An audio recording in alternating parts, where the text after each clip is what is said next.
unrecorded and off the charts. He was just about to enter the bar room when a flashback transported him to the exact same day 1 year ago.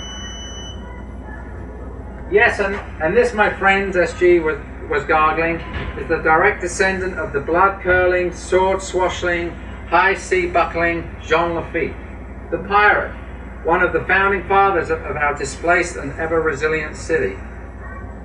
Treme sat at the bar and as the two tourists started buying everyone drinks.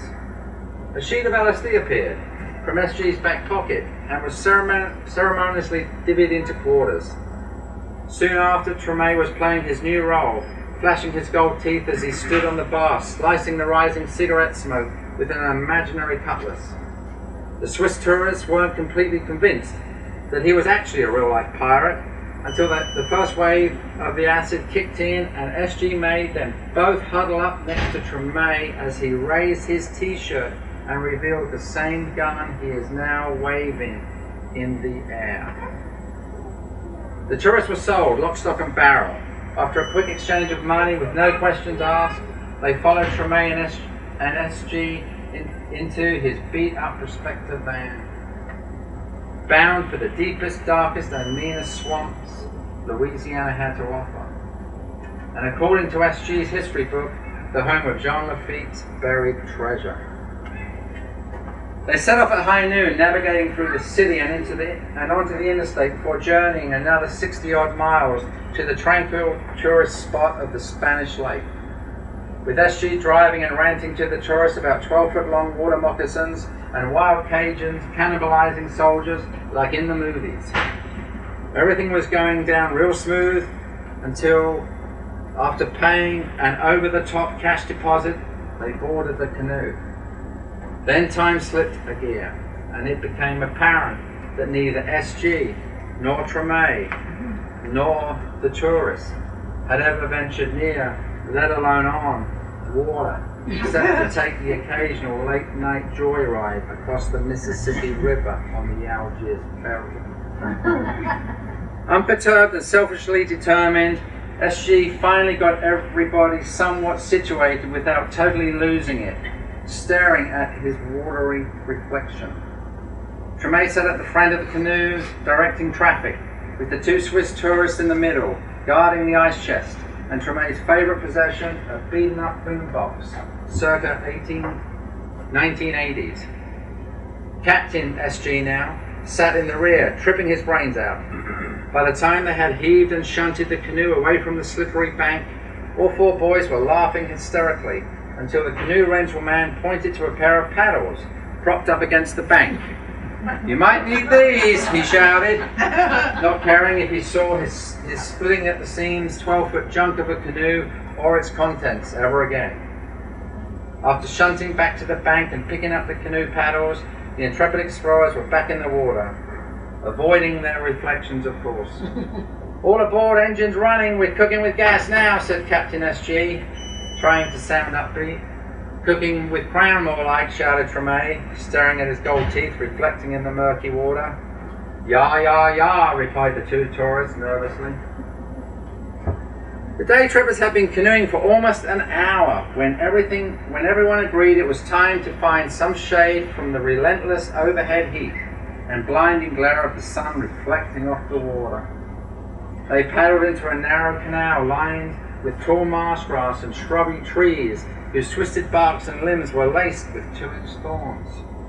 As they paddled deeper into the canal, something scraped along the bottom of the hull and sliced it open like paper cutting a finger. The canoe came to an abrupt halt and started sinking in the black, muddy water.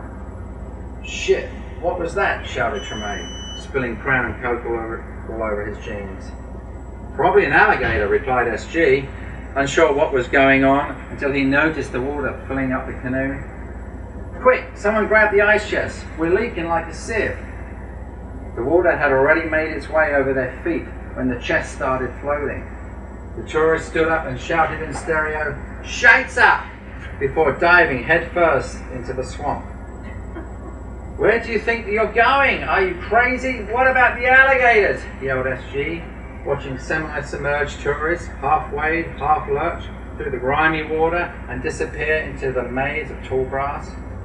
Fuck 'em, that's more Crown and Coke for us, Treme grinned. You're right. Now then, how do we get out of here, replied SG, pointing to the thorn-infested bank.